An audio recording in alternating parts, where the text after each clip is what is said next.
Okay. All right, everybody. It's 10 a.m., so let's get started. Welcome, everyone, to this morning's Brown Bag Live discussion, Women's Marital Surname Change/Retention in Canada and across the U.S., and its relationship with marital duration before divorce in one county. I'm Lisa White, and I'll be your Brown Bag Administrator this morning. Joining me is Amy Winger, who will also be running this discussion. And now I would like to introduce today's presenter, Dr. Melanie MacEacheron, who is a postdoctoral researcher at Mary Ann Fisher's General Experimental Laboratory in Halifax, Canada. So she's coming from us from Canada, which is awesome. And she also teaches at the Nova Southeastern University. She has some terrific information to share with us today. So Melanie, take it away. I'm glad you're here. Thank you very much. Thank you so much for having me. Just to let you know, the symbol in your upper right corner, that's where the research was done, the University of Western Ontario. But again, my current affiliation is Nova Southeastern in Florida, where I teach online. Okay, so just to get us into this, over 90% of U.S. women may change surname at marriage, and the same is true in another similar country in which it's been studied. And that percentage might actually be increasing since the early 1990s. This is despite it being legal across all states for all purposes for women to retain their surname since 1975. Surname retention, keeping your surname at marriage, is effortless. It's automatic, whereas change is effortful and costly. So why do brides still name change? My thought is that 90% of women are unlikely to be altruists and to be doing something without any sort of payback at all. I'm wondering if there was something gained by women who do choose to change their surnames. It could be a reputational gain. Some surveys show that retainers are seen as more likely to desert marriage or to commit adultery.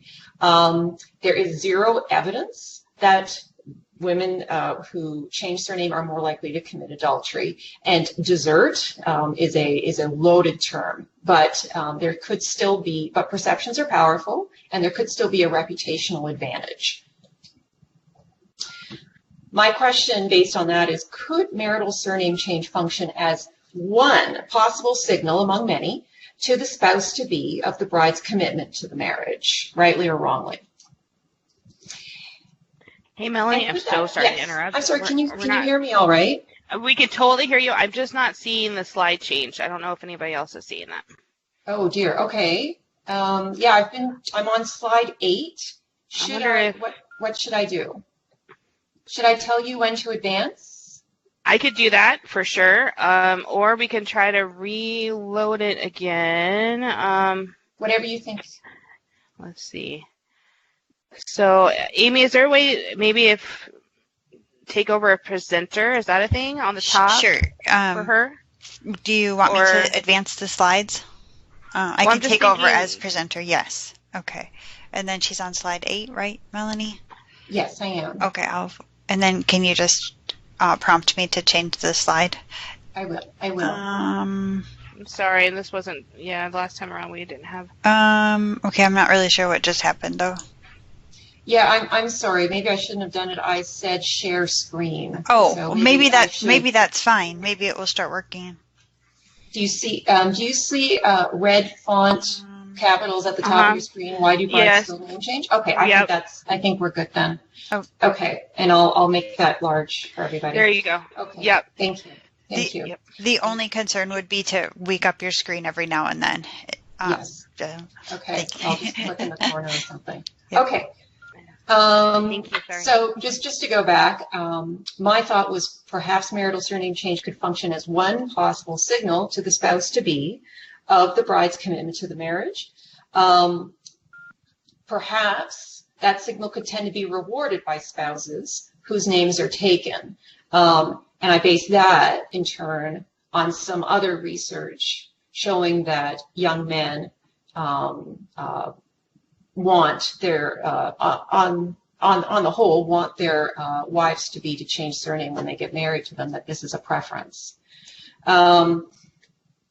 So if that, in turn, is also the case, then you'd expect greater name change on average by brides, the future spouses of whom bear greater costs for divorce, those planning more kids, those wishing to remain married no matter what. And also by brides who themselves benefit more from assuring their spouses-to-be that they are committed to the marriage. So let's unpack that a bit. Let's talk about that greater investment. Could some women be seeking to maximize resources, especially in anticipation of kids? Okay, as you may have heard, marriage is often viewed as a reproductive union. Worldwide, it's seen as either the only appropriate, depending on the society, or the ideal locus within which to bring children into the world. As you may also know, there's evidence that with each additional child, mothers' incomes decrease on average, and perhaps fathers' incomes actually increase on average. So a logical person from whom to seek support for one's children, if one is a mom, could be the husband, the father of the children. This is also obviously a legal obligation in many cases. If name change is a costly signal of commitment that's desired by men, it may be effective at recruiting resources from the husband. It may be something that they want and may be rewarded. And if all that is the case, then it would benefit more so women predicted to value husbands' investment in themselves and their future children more so. These would be women predicted to change name more at marriage, and indeed younger U.S. brides, I've found, do. And this may be a counterintuitive finding, given that, of course, younger women have had longer time over which to, they've lived in a society for longer that has for longer accepted or somewhat accepted marital surname change. So it's not as radical a thing for them to do as perhaps older women, and yet they do it more. But all this is probably begging the question for you, why wouldn't all brides seek to maximize resources by name change if this was a way to maximize resources?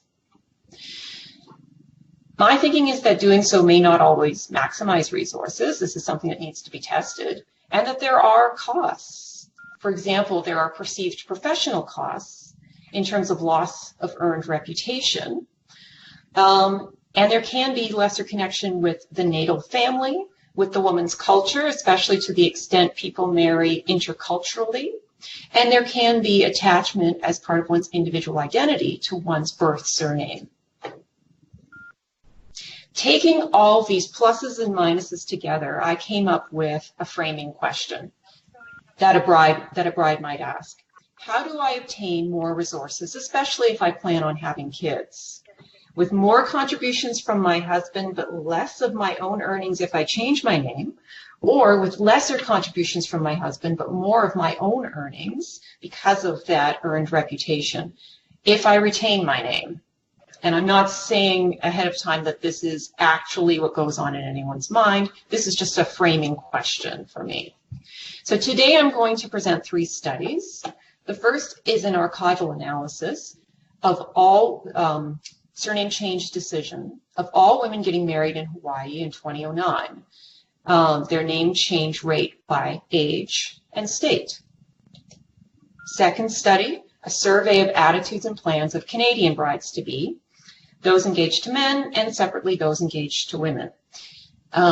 What was their name choice? What are these women's personal characteristics, and do they differ by name choice? And their attitudes to the practice, and do those differ by name choice? And finally, another archival analysis. I looked at divorce files from a Canadian county for divorces finalized 2013 to 2014. And I looked at the duration of the marriage and the number of kids and whether those two things differ depending on the wife's name choice at marriage. Okay, first study. I analyzed name change decision by state from the only state that collects that kind of data, which is to say Hawaii. Now, luckily, Hawaii does a lot of destination as well as local weddings. Destination weddings are weddings in which neither the bride nor the groom live in the location or will live in the location in which they get married. So people come from all over the world and all over each state from the U.S. to get married in Hawaii, and then they go back home. So I was able to get data from women from 47 states this way, as well as some from all over the world. I looked at women's marital surname change rates. I lumped changers into one group and hyphenators and retainers or no changers into another group, because that's what the rest of the literature does, and also to ensure that I'd have high enough numbers to have adequate power to do my analyses.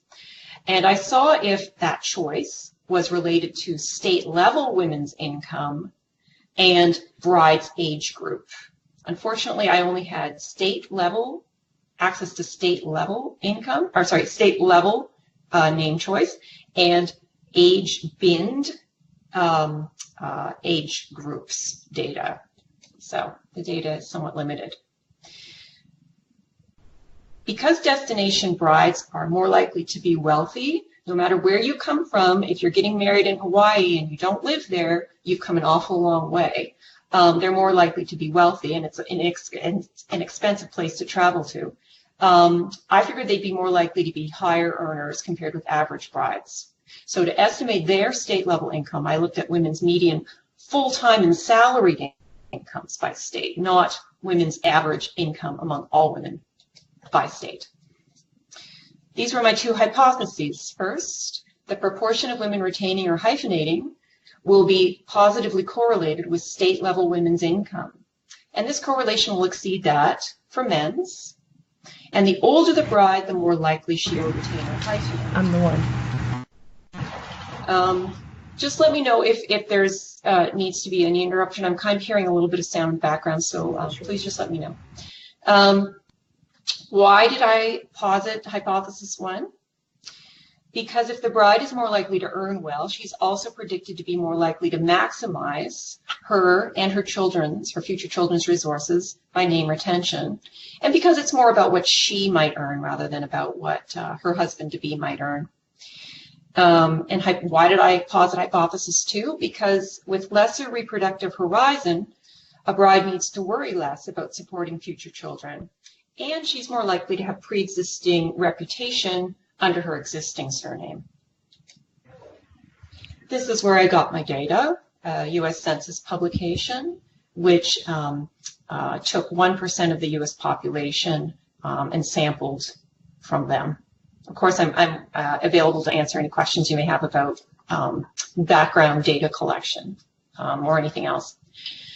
What was the basic result? For my brides in 2010, 19.2% opted to either retain or hyphenate. In 2006, that was 16.7%, and around 1977, it was about 10%. So maybe a doubling over that many years, but still a minority practice. Student Services, this is Ivan. I'm sorry? I'm sorry, Melanie, we muted him. I'm sorry. Sometimes when people join, they're not muted right away, and then we might hear something. Oh, of course, of course. Okay. Sorry. No problem at all. So these are data from every woman who got married in Hawaii in 2010, so over 23,000. As you can see, the older the woman, you can see that from my chi-squared for linear trend, the older the woman, the more likely that she would either retain or hyphenate. Please note that the y-axis in all of the figures for this study are the same. The y-axis is always percentage of brides hyphenating or keeping last name. So here's some cross-validation. Here's the analogous data for 2006. Again, significant chi-squared for linear trend. The age bins provided to me were a little bit different. And this is women from all over the world getting married in Hawaii.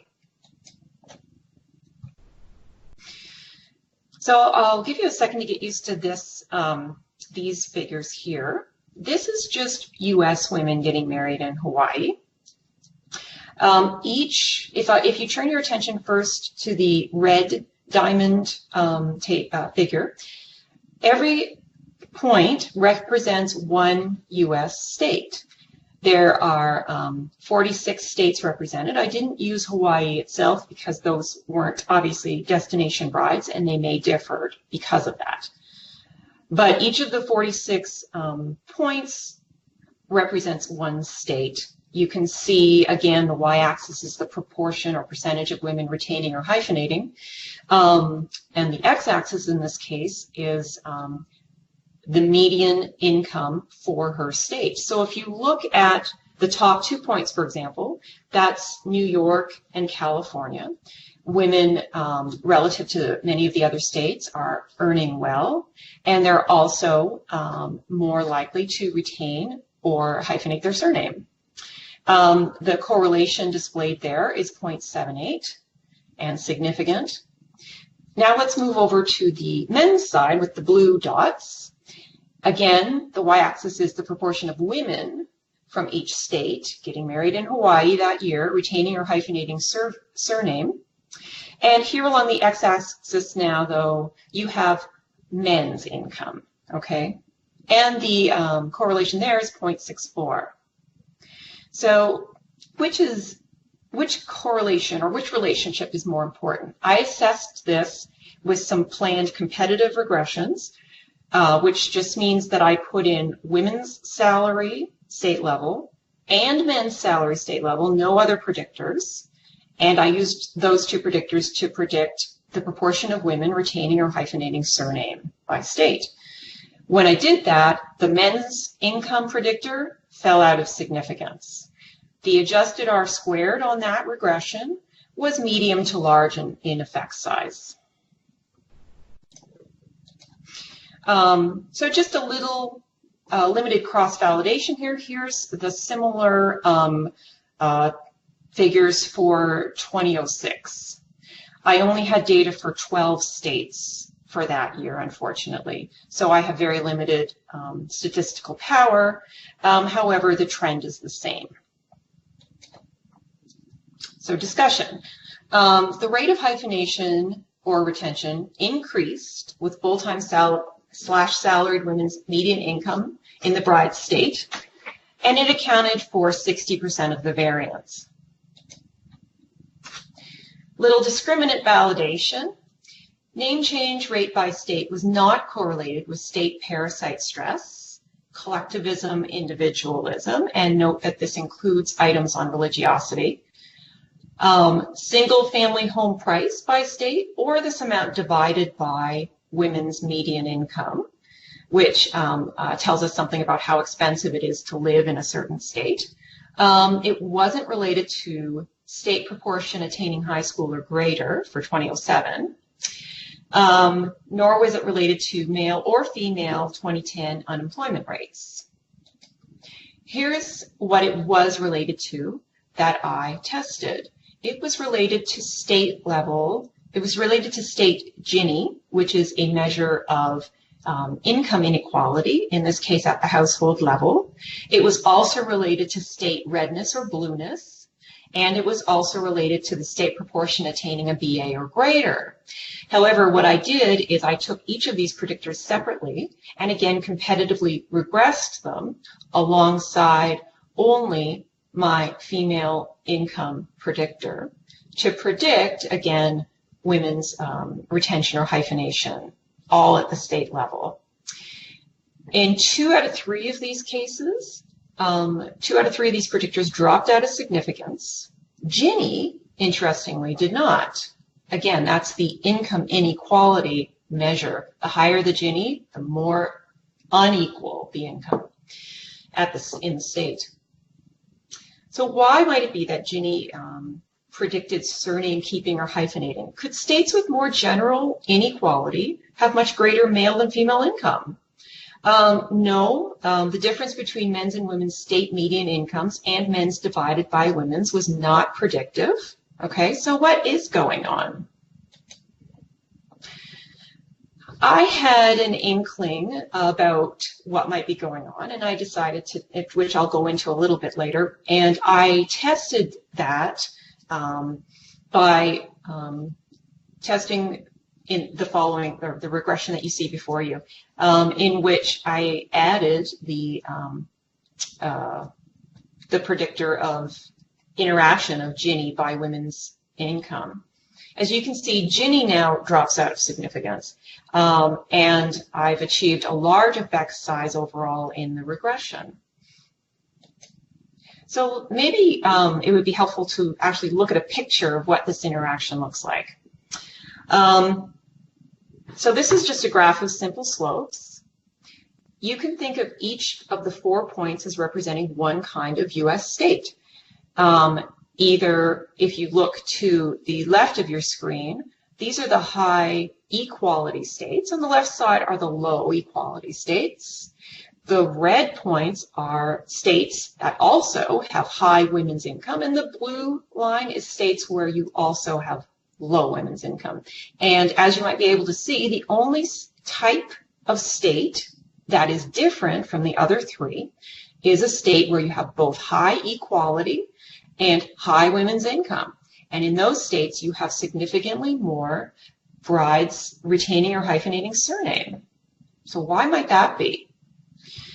I wondered if perhaps women were looking about themselves at their own earning prospects in their state environment, seeing how good or how bad those were, and tending to take a husband's name more often where these prospects were poorer, perhaps. But if that were the case, then Gini and women's income should be correlated, and they're not. So that doesn't appear to be the answer. Perhaps wealthy women are saying to themselves, because presumably if you're getting married as a destination bride in Hawaii, you are a wealthy woman or a somewhat wealthy woman. I'll keep my name if there are not so many poor women around compared with the number of rich men that I can still compete for a rich husband despite keeping my name. And simultaneously, I can retain the business branding advantage of doing so. So this, of course, presumes that women compete on average to get the best husband that they can.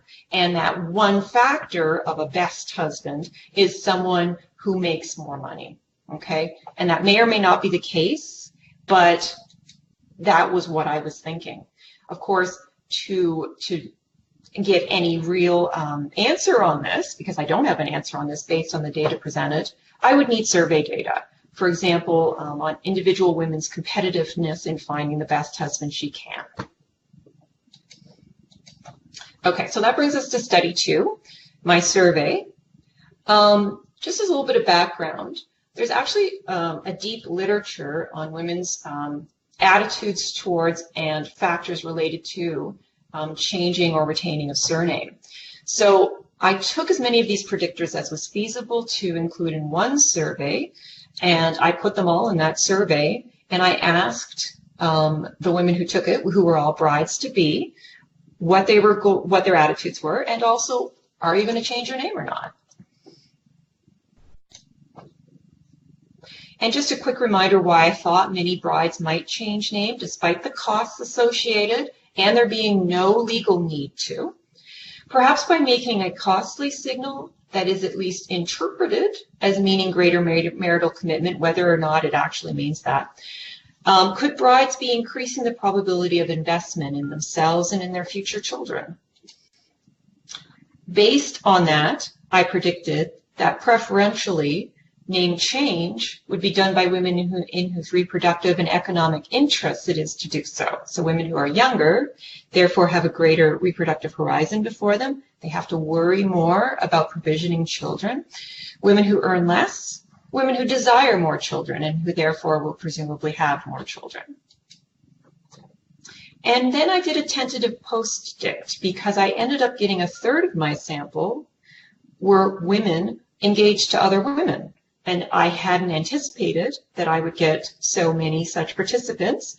It was a lucky thing if indeed they didn't misunderstand the survey and put that they were engaged to a woman when really they meant they themselves were women.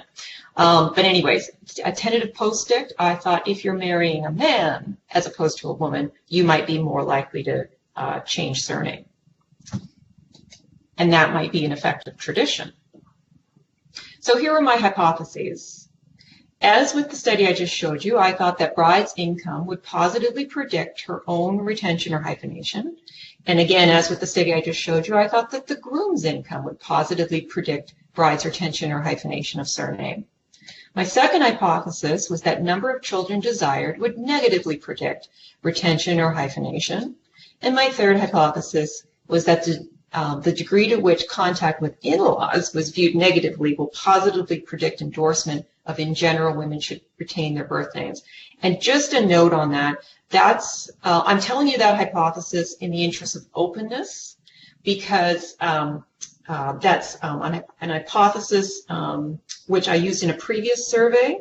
It was not borne out in this survey, and so I won't discuss it more, although you're welcome to contact me and ask me anything about it. But in the interest of openness, I wanted to let you know that one of my three hypotheses did not work out. Indeed, 1B also was not, even though the trend was that, it was not borne out significantly. Okay, what are my basic methods? I surveyed Canadian brides-to-be who were registered with the web presence of this magazine, Wedding Bells. Presumably only brides-to-be, or mostly brides-to-be, would be the only registrants on the web presence of a magazine such as this one. I had a good age range. I had 184 women, mostly from Western and Central Canada. My DV was, did they retain or hyphenate on the one hand versus change surname? Except where otherwise noted, please note that attitude items were measured on Likert type scales, with one being strongly disagree, anchored on the other end, 6 strongly agree. And for all attitude scales, higher scores indicate greater endorsement. Again, with the basic methods, among other things reported, sex of fiancé, own and spouse-to-be's income, age, number of future children desired, whether her own mother had taken her own father's surname, and various attitude measures. And I'm going to try and go quickly through this bit because it's a bit long. Again, unexpectedly, about a third of my sample said that they were engaged to other women. Note that although gay marriage in Canada tripled within the time span indicated, only 5% of Canadian women at the time self-reported as being either bisexual, lesbian, or transgendered. And therefore, to have a full third of my sample stating that they were marrying other women, it casts into doubt whether my participants understood that particular question. So with that caveat, we'll go on. Please note that all descriptive statistics allowing hypothesis testing, plus those tests themselves, I provide here. But additional variables, just descriptive statistics, are shown only if they were found to be predictive of surname choice under univariate analysis. And please just email if you'd like more information. So here is my income spread. It may have or may not have differed between women saying that they were marrying other women versus women saying that they were marrying men. I had a good age spread.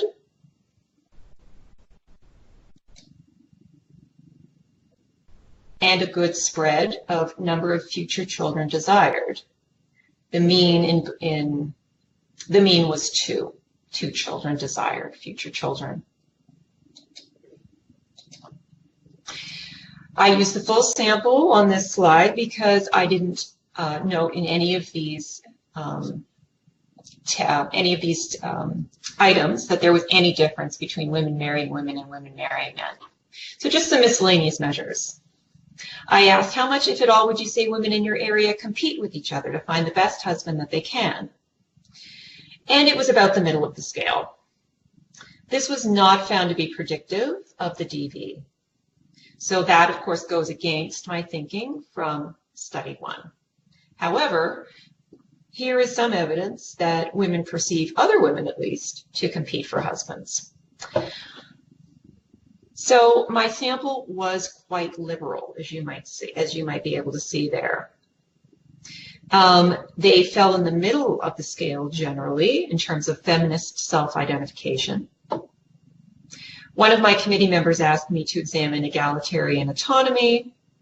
So that's the idea that people are equal, but I want to be autonomous, basically. And women fell generally in the middle of the scale. And I asked whether the bride-to-be herself, her own mother, had taken her own father's surname. And 78%, yes, she had. Okay, so again with the full sample, here's the basic result. 33.9% said that they would retain or hyphenate surname when they got married, which seems quite high. But there are no Canadian data available, so we don't really know, but it seems high compared to American statistics. Here's the DV and what happened with that. Will you change, hyphenate, or otherwise combine or retain your current surname when you marry? Was there a difference between women saying they would marry other women and women saying they would marry men?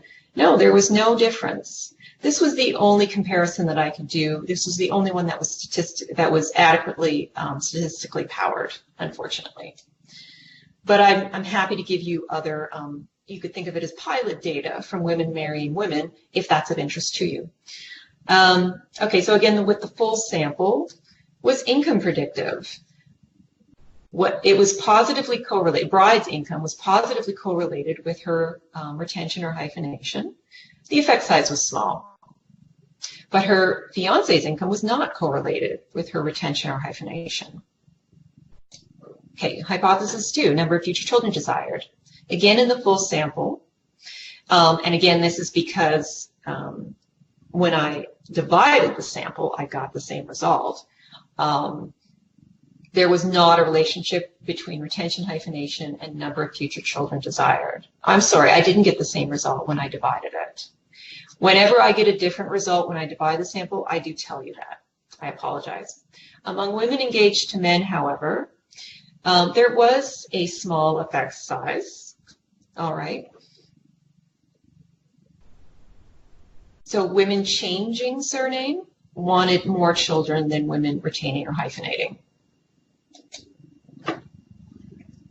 So here is a regression, including, at this point, only my predictors from my hypotheses, which were found to be predictive under univariate analysis. So now I put them together into a regression to try and predict the same DV. And that way I can see relative to one another how predictive they may be. But as you can see, neither was significant when I did this. Additionally, this entire regression could be considered non-reportable because its pseudo R-squared was so low. So I added to the regression the other predictors which were found under univariate analysis, again, to be predictive of the DV, and those were age, closeness to father, liberalism, feminist identification, mother having taken the father's name, and education level, the bride's education level. The ones in red were significant. Liberalism, feminist identification, and as you can see from the sign, the absence of a negative sign in front of it, mother not having taken the father's surname. And this regression additionally is now has an adequate pseudo R-squared to be considered reportable. So why might women marrying women change surname as often as women marrying men? Perhaps they provide mutual assistance to each other's genetic children, and because they're providing assistance to each other's children, they'd like schools, hospitals, etc. to more readily accept those kids as those of both spouses, perhaps. So for women engaged to men, whether her own mother took her father's surname was strongly predictive among women marrying men. Could this be a new tradition in some families? Bride's income, but not groom's, was predictive under univariate analysis. So only limited support of the study one result. And of course, all this just begs the question, but does name change actually function as a commitment signal? Or is it associated with greater number of actual children? Of course, the brides-to-be that I just surveyed, they were saying about how many they would like in the future, and they can't predict the future. To start answering these questions, I assessed whether marriages going on to divorce lasted longer or produced more kids if the wife took the husband's surname at marriage. Now, the reason that I looked at divorced couples only is because of data availability. Divorce files are replete with a lot of data that is very much of interest to people who study families. Number of kids, age of kids, income at time of separation, date of marriage, date of separation, just to take a few. I had access to the divorce files for divorces finalized in 2013, 2014 only, and only for this county, because these files are generally not open to the public. This county is Elgin County. It's on Lake Ontario, primarily a farming county with dispersed population, very few people living common law, a significant number who are divorced, relatively low unemployment, moderate income, and not a lot of poverty, apparently. That's what these statistics are telling us. Okay, so what were my hypotheses? I only looked at opposite-sex marriages because I didn't think I would get enough same-sex marriages to be able to run data. In opposite-sex marriages, divorced couples in which the woman took the man's surname, I thought would be of greater duration. I also thought that there would be a greater number of children produced within these marriages, and that wives who took their husband's surname would be younger at date of marriage, as has been discovered elsewhere, although not only while looking at divorced women. So just some basic descriptive stats here. About 75% did change their surname when they got married. This seems a little high, again, compared to U.S. data. I'm sorry, the number who retained or hyphenated seems high when compared with U.S. data for the same time period. Of the 108 couples with data on all children of the marriage, we had between 0 and 4 kids. We had a good age spread, both among the women and the men. And we had a good spread of duration of marriage, from less than a year to 32 years. What was the duration of marriage for couples, the women in which had retained or hyphenated their names? It was about 7 years. What about among marriages where the women had changed their surnames? It was about 12 years. And this was a significantly, statistically significant and a large difference. But this begs the question, well, what about age at marriage? Age at marriage may logically impact the duration of the marriage. So I sought to control for that in the regression you see before you. So as you can see, the last predictor is wife's age at time of marriage. And the other predictor is her surname choice. As you can see, marriages in which the wife changed surname were about 60% greater in duration, even controlling for her age at marriage. Hypothesis 2.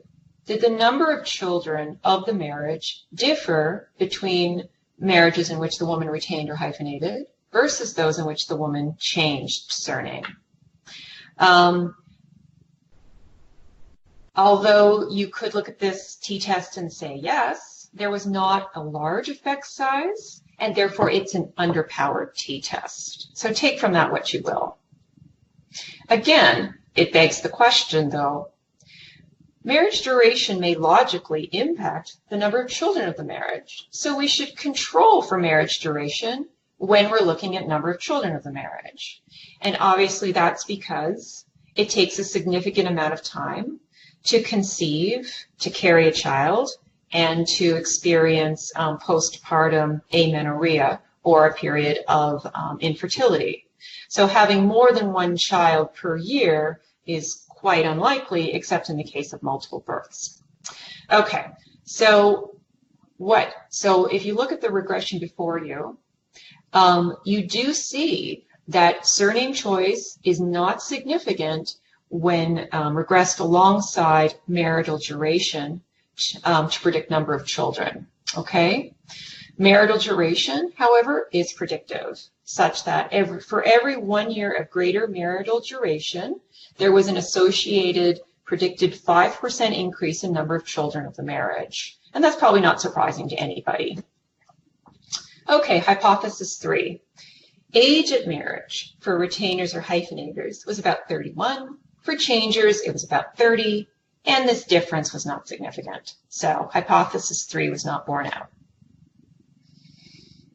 Okay, study 3 in general limitations. I was only comparing divorcees amongst themselves. Maybe women who retain or hyphenate are less frequently divorced at all. And there could be a possible cohort effect, because it's only been legal in the US for about 30 to 40 years to retain or hyphenate in all states for all purposes. And Canadian women may have perceived the start of their own right to do that, to retain or hyphenate, only about that long ago too, given that the two cultures are so intertwined. Therefore, women married longest before divorce, who obviously have to be older women, may have chosen, quote unquote, to change name due to greater pressure to do so decades ago.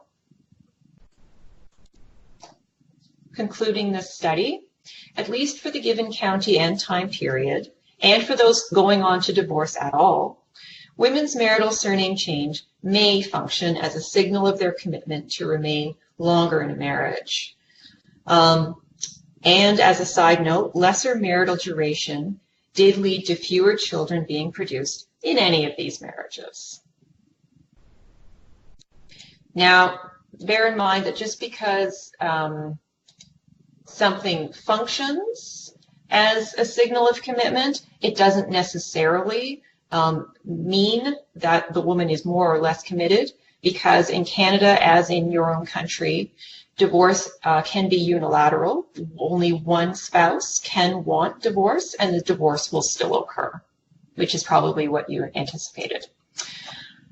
Okay, so overall conclusions. Surname change could be one potential marital commitment signal among, perhaps many. And to change versus to retain or hyphenate may be transmitted within families. That's something I found out via the survey work.